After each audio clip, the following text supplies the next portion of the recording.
पता चला कि 2 और चांद मौजूद हैं।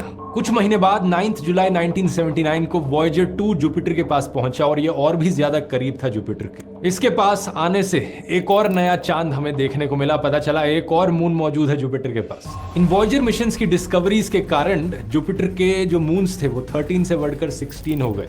लेकिन आज के दिन पता है क्या दोस्तों, हम 95 अलग अलग मून्स डिस्कवर कर चुके हैं। सही सुना आपने, 95 अलग अलग चांद जो जुपिटर के चारों तरफ घूम रहे हैं।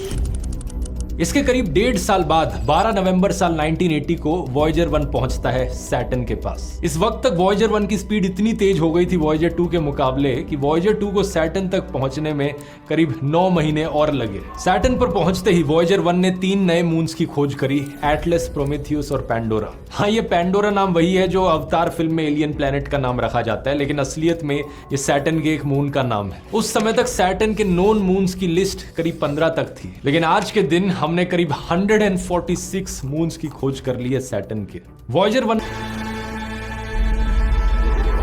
ये साल 1965 की बात है दोस्तों कि नासा में काम करने वाले एक इंजीनियर ने नोटिस किया कि हमारे सोलर सिस्टम के आखिरी 4 प्लैनेट्स जुपिटर, सैटर्न, यूरेनस और नेपट्यून एक बड़ी ही अनोखी ज्योमेट्रिक अरेंजमेंट में आ जाएंगे लेट 1970s के समय में। एक ऐसी अनोखी अरेंजमेंट जो 175 सालों में सिर्फ एक बार आती है। इस अरेंजमेंट का मतलब था कि एक ऐसा स्पेसक्राफ्ट भेजा जा सकता था जो इन चारों प्लैनेट्स के ग्रेविटेशनल फोर्स का फायदा उठाकर इन चारों प्लैनेट्स के पास से गुजर जाए, बहुत कम फ्यूल और समय इस्तेमाल करते हुए। इस प्रिंसिपल को ग्रेविटी असिस्ट कहा जाता है। किसी प्लैनेट या स्पेस में मौजूद किसी और ऑब्जेक्ट के मास का इस्तेमाल करना अपनी स्पीड और ट्रेजेक्टरी बदलने के लिए। इसी के आधार पर नासा ने वॉयेजर 1 और वॉयेजर 2 मिशंस के प्लान्स बनाए और यही कारण कि साल 1977 का ईयर चुना गया इन दोनों स्पेसक्राफ्ट्स को लॉन्च करने के लिए। मिशन के अनुसार वॉयेजर 1 को जुपिटर और सैटर्न के पास से फ्लाई बाय करना था, खासकर सैटर्न के बड़े मून टाइटन पर फोकस करते हुए, और दूसरी तरफ वॉयेजर 2 को जुपिटर, सैटर्न, यूरेनस, नेपट्यून के पास से गुजरना था। दोनों स्पेसक्राफ्ट्स के डिजाइन की बात करें तो एक दूसरे से काफी सिमिलर थे। दोनों ही 3 radio isotope thermo electric generator द्वारा पावर्ड थे। इनमें कोई सोलर पैनल्स नहीं लगे थे क्योंकि मार्स जुपिटर को पार करते ही सोलर एनर्जी काफी हद तक यूजलेस हो जाती है। उतनी दूर पहुंचकर सूरज की किरणों में इतनी एनर्जी ही नहीं रह जाती कि उससे कुछ सोलर एनर्जी निकाली जा सके, और इनका मिशन तो सोलर सिस्टम को पार करना था। इसलिए ये जो डिवाइसेज हैं ये प्लूटोनियम एलिमेंट के रेडियो एक्टिव डीके से पावर्ड है। प्लूटोनियम जब डीके होता है तो हीट निकलती है। उस हीट को बिजली में हम इंसान अकेले हैं या फिर हमारे अलावा भी कहीं और कोई इंटेलिजेंट लाइफ मौजूद है।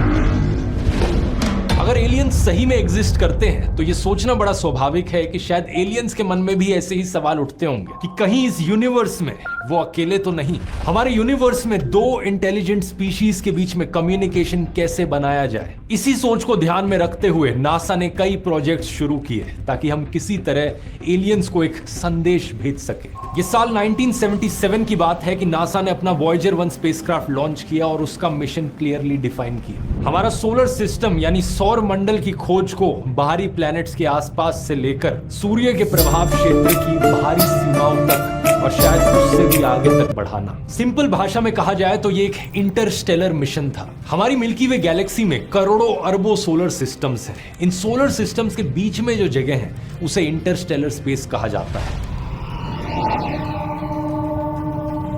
आज के दिन तक नासा ने सिर्फ 5 इंटरस्टेलर स्पेसक्राफ्ट्स लॉन्च किए हैं। इनके नाम है पायनियर 10, पायनियर 11, वॉयेजर 1, वॉयेजर 2 और न्यू होराइजन्स। और इन 5 में से सिर्फ 2 ही एक्चुअली में इंटरस्टेलर स्पेस तक पहुंच पाए हैं क्योंकि सोलर सिस्टम को छोड़कर जाने में बहुत लंबा समय लगता है। और ये 2 जो छोड़कर जा पाए हैं ये 2 बड़े खास हैं, वॉयेजर 1 और वॉयेजर 2। इन्होंने सोलर सिस्टम की एक ऐसी सैर लगाई कि हमें जुपिटर, सैटर्न, यूरेनस और नेपट्यून की एक कमाल की फोटोज मिल पाई। आज के दिन तक वॉयेजर 2 इकलौता स्पेसक्राफ्ट है जो यूरेनस और नेपट्यून के पास गया है। और वॉयेजर 1 का सफर तो इतना लंबा रहा है कि ऑफिशियली धरती से सबसे दूर पहुंचने वाला मैनमेड ऑब्जेक्ट बन चुका है। एज ऑफ अक्टूबर 2024 ये 24.7 बिलियन किलोमीटर दूर है धरती से। लेकिन इन दोनों वॉयेजर्स की सबसे दिलचस्प बात तो यही है कि इनमें मौजूद हैं एलियंस के लिए ढेर सारे मैसेजेस जिनको साथ लिए ये अंतरिक्ष में घूम रहे हैं क्रेटर। इसके अलावा दोनों स्पेस प्रोब्स में 10 साइंटिफिक इंस्ट्रूमेंट्स लगाए गए थे। इसमें था एक 2 कैमरा इमेजिंग सिस्टम तस्वीरें खींचने के लिए, एक स्पेक्ट्रोमीटर जो हाइड्रोजन की एबंडेंस को मेजर करता, दूसरा स्पेक्ट्रोमीटर जो अंतरिक्ष में अल्ट्रावायलेट एक्टिविटी को मेजर करता, एक मैग्नेटोमीटर जो प्लैनेट्स की मैग्नेटिक फील्ड्स को मापता, एक हाई गेन एंटीना कम्युनिकेट करने के लिए धरती के साथ, और बाकी कुछ छोटे मोटे इंस्ट्रूमेंट्स रेडिएशन के अलग अलग लेवल्स को मापने के लिए। इंटरेस्टिंग चीज यह है कि वॉयेजर 2 का लॉन्च वॉयेजर 1 से पहले किया जाता है। 20 अगस्त 1977 में वॉयेजर 2 लॉन्च होता है और 16 दिन बाद 5 सितंबर 1977 को वॉयेजर 1 का लॉन्च होता है नासा केनेडी स्पेस सेंटर से। जो रास्ता वॉयेजर 1 ने लिया वो ज्यादा छोटा और तेज था वॉयेजर 2 के कंपैरिजन में। तो जुपिटर के पास सबसे पहले वॉयेजर 1 ही पहुंचता है और मार्च 1979 में ये जबरदस्त टाइम लैप्स इसके द्वारा लिया जाता है। ये 66 अलग अलग फोटोज से द्वारा बनाया गया एक टाइम लैप्स है। हर एक तस्वीर जुपिटर के एक रोटेशन पीरियड के बाद ली गई है।